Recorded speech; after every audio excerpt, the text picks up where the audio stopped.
This one adapter is come with this data level, that is a standard. You can plug in here. Once it plug in it, there is a power socket. So you need to press it. The booting process will start.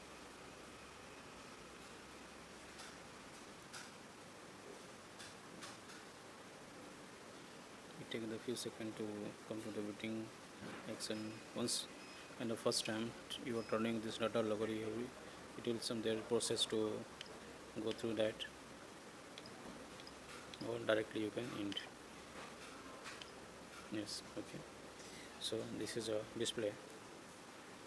By default it is come with the DC sections, so we need to change in the as per our requirement. So I'm going to explain one by one. That this is a display. This is a free running. Free running means it is you can able to monitor the data, but you cannot see the data in the Excel file. So you want to record that file, you have to start the data. So you don't want to start, you can normally you can see the data on the display, but it cannot be recorded. This is a 1 second time, it's a time division slot. So 1 second by default. So if you make it a time division, it will start. It will take 20 seconds to cover the one box. So this will be applicable once you see the variation in the temperature graph. Left and you will see the difference of this the performance and the function of this 1 second per division. By default is 100 millisecond sampling. Previous model was not showing on the sampling rate on the display, and this model it is showing the sampling rate on the display. So first we'll go one by one. This is a data recording process, internal memory. This is a PC connection. Once the device is connected with the laptop, it will show the PC connection. Where the screen is lock, unlock, you can able to monitor from here. Okay. So at one time you can able to see the 10 channels display here.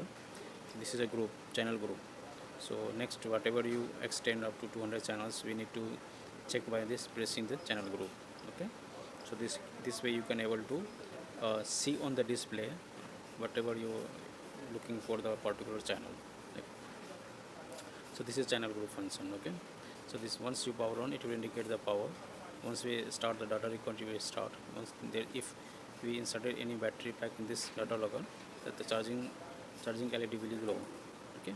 So this is a basic display details. Now we are going to internal settings of this data logger. Okay. So for that we need to press the menu. So if you see, first is a amplifier setting. Amplifier setting basically is related to the channels where we want to measure as per our requirements, like DC, temperature, RH, relative humidity. So we have to go through the amplifier setting. So this is a amplifier setting, channel 1 to channel 10. So this is all. So when you select it all, it will apply in the all, or you can divide, or you can apply one by one whatever you require isolated, like some temperature, some onto RH, you can able to edit.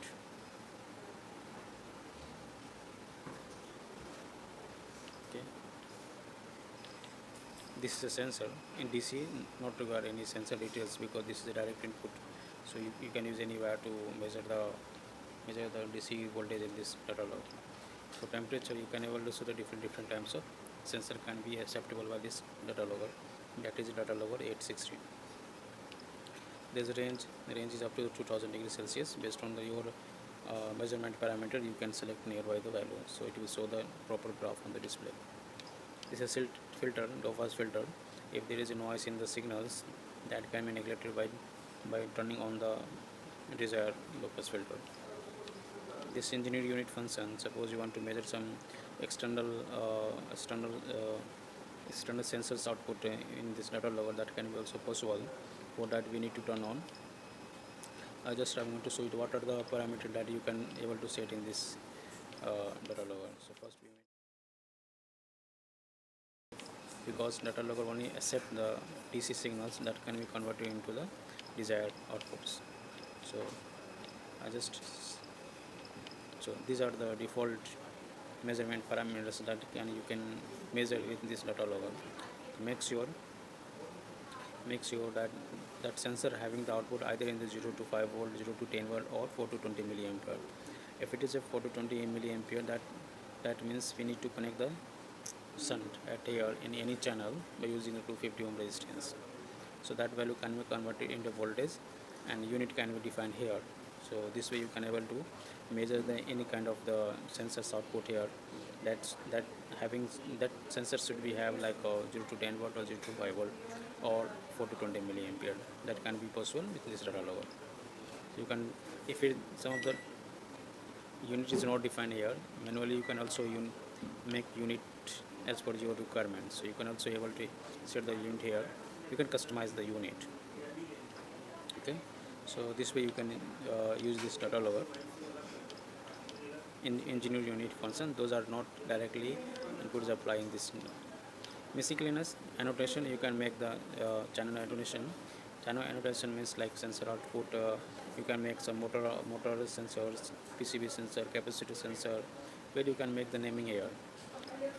A span, basically it is a span that if you want to see the graph on the display, so it should be a proper graph. For that we need to select the nearby values here.